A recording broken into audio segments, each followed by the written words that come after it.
Hello guys and welcome back to my channel. Today I've got a voiceover where I'm going to share with you my payday routine.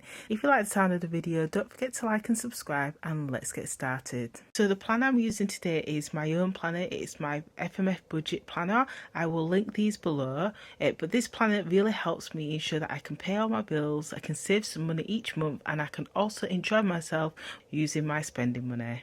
Today we're going to be looking at the February budget, and I'm going to share with you how I manage my finances on payday. I move the money from my income account into my bills account. That's the first step. This ensures I prioritise all my bills for any spending. Once I've moved the money into my bills account, I know that this total will cover all the bills for the month. Then I will log into my online banking and check that each payment has actually left my account. There has been times where there has been changes to my direct debit, and without realising, or maybe I've forgotten, I have missed a bill payment or I've made a payment late.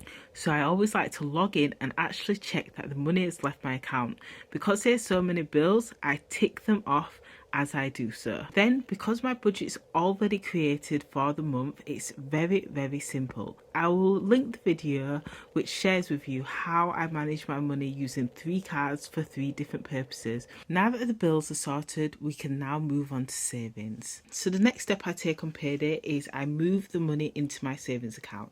Now this isn't one figure like it is with the bills, as I tend to split my savings into several different online savers. So my online savers match what's shown here in my sinking and saving funds.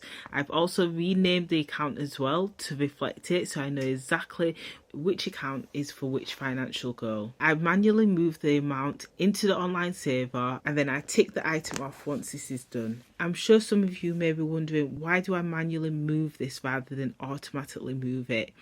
I think the main reason being is because I really enjoy knowing that I'm making a positive change to my financial situation. I like the fact that I am choosing to save. Now I have to admit, in recent months, since life's been much busier, I am starting to think about automating it.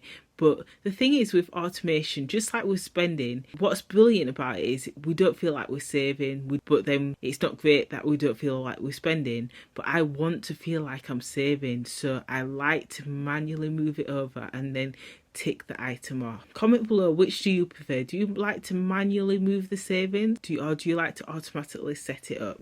And then finally, because I'm not a cash spender, I'm a card spender, I have a spending card which is used for spending only. There are no bills that are paid from this account, it is purely for spending. So I'm going to move this amount into my spending card, and I know that that amount needs to last me for the rest of the month based off my budget. So once I've moved that money into this account, I will place a tick across all these lines to show that I have paid into my spending account. And this is my payday routine. It's very simple. It's a 3-step process that always ensures that there's a roof over our head, all our bills are paid. We've also got some savings, and also we've got some money to spend as well on anything we may need or we may want to treat ourselves to. It's very important that I do it in this particular order because it always ensures that I'm able to achieve all my basic financial goals. Thank you so much for watching. If you've got any questions at all, feel free to let me know, and I will speak to you soon. Bye.